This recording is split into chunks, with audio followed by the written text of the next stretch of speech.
मध्यरात्रीची 12:30ची वेळ. एक महिला बस स्टॉपवर उभी होते. पहाटेचे 3:30 वाजतात. तब्बल 3 तास रस्त्यावर एकटी उभी असलेल्या या महिलेसोबत 40 भर पुरुषांनी बोलण्याचा प्रयत्न केला. दिवस उजाडतो तेव्हा कळतं, बस स्टॉपवर उभी असलेली महिला कुणी सामान्य महिला नव्हती. मग कोण होती? ती महिला एका राज्याची पोलीस आयुक्त आहे. मग त्यांनी असं का केलं?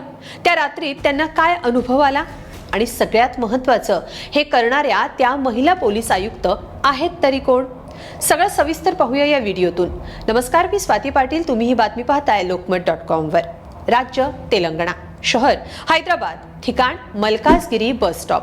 रात्री 12:30 वाजता पांढऱ्या रंगाच्या पंजाबी ड्रेसमध्ये एक महिला रस्त्यावर उभी होती. त्या महिलेचं नाव बी सुमती, ज्या राज्याच्या पहिल्या महिला पोलीस आयुक्त आहेत. बी सुमती यांनी 1 मे रोजी एक धाडसी पाऊल उचललं. पोलिसांची वर्दी घातली नाही, सरकारी गाडी घेतली नाही. इतकंच काय, तर इतर कोणतीही सुरक्षा सोबत घेतली नाही. साध्या कपड्यात त्या मलकाजगिरी इथल्या बस स्टॉपवर उभ्या राहिल्या. त्यांनी असं का केलं? त्यामागचं कारण काय आहे? त्यांना त्या रात्री काय अनुभव आला? सांगते, पण त्याआधी जाणून घेऊयात बी सुमती नेमक्या आहेत तरी कोण. बी सुमती या तेलंगणा कॅडरमधल्या वरिष्ठ IPS अधिकारी आहेत. त्यांचा जन्म तेलंगणातल्या जोगलुंबा गढवाल जिल्ह्यातल्या कलुगोतला या छोट्याशा गावात झाला. त्यांचे वडील गावचे सरपंच होते. सुमती यांना वडिलांकडूनच समाजसेवेचं बाळकडू मिळालं होतं. 2006 साली सुमती यांची भारतीय पोलीस सेवेसाठी निवड झाली. पण त्यांनी याकडे फक्त नोकरी म्हणून पाहिलं नाही. त्यासाठी सुरक्षा, कायदा सुव्यवस्था यात त्यांनी क्रांतिकारी बदल केले. बी सुमती सध्या मलकाजगिरीच्या महिला पोलीस आयुक्त आहेत. त्यांनी यापूर्वी राज्य गुप्तचर विभागाच्या प्रमुख पदाची जबाबदारी सांभाळली आहे. स्पेशल इंटेलिजन्स ब्रांचच्या त्या पहिल्या महिला IG होत्या. यावेळी अचूक रणनीती आणि झिरो स्ट्रॅटेजीच्या माध्यमातून बी सुमती यांनी 591 नक्षलवाद्यांचं आत्मसमर्पण केलं. या ऑपरेशनमध्ये अनेक मोठ्या नक्षली कमांडर्सचा समावेश होता. सुमती या पोलिसिंगमध्ये AI आधारित तंत्रज्ञानाचा वापर वाढवण्यासाठीही खास करून ओळखल्या जातात. अशा या पोलीस आयुक्त बी सुमती यांनी त्या रात्री 40 टवाळखोरांचा अनुभव घेतला. तेव्हा काय घडलं होतं सांगते. हैदराबादच्या दिलसुख नगर परिसरात महिलांच्या छेडछाडीच्या तक्रारी समोर आल्या होत्या. त्या पाहता 1 मेच्या रात्री पोलीस आयुक्त बी सुमती साध्या कपड्यात मलकाजगिरी परिसरातल्या एका बस स्टॉपवर उभ्या राहिल्या.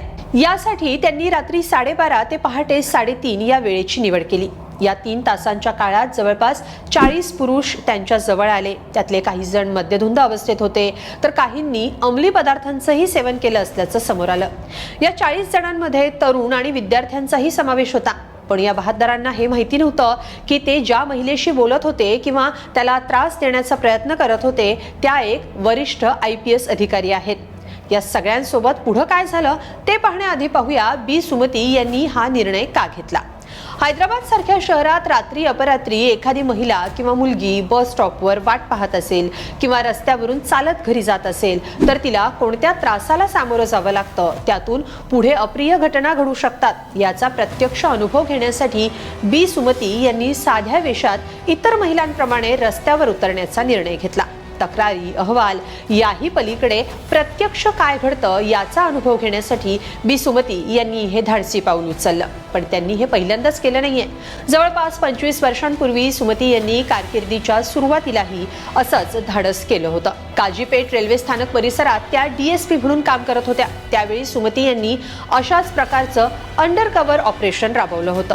आता पुन्हा त्यांनी रात्रभर एकट्या रस्त्यावर येण्याचं धाडस केलं. यावेळी 40 टवाळखोरांनी त्यांच्याशी बोलण्याचा, त्यांना त्रास देण्याचा प्रयत्न केला. पोलिसांनी या सगळ्यांची ओळख आता पटवली आहे, पण कुणावरही गुन्हा दाखल केलेला नाहीये. उलट समुपदेशन करत त्यांच्या वर्तनाबद्दल कडक इशारा देऊन त्यांना सोडण्यात आलं. यामुळे सार्वजनिक ठिकाणी महिलांच्या सन्मान आणि सुरक्षिततेबाबत जागरूकता निर्माण करण्याचा बी सुमती यांनी प्रयत्न केलेला आहे. बी सुमती यांच्या या धाडसी पावलाबद्दल तुम्हाला काय वाटतं? कमेंटमध्ये नक्की लिहा आणि लोकमत.com ला सबस्क्राईब करा. धन्यवाद.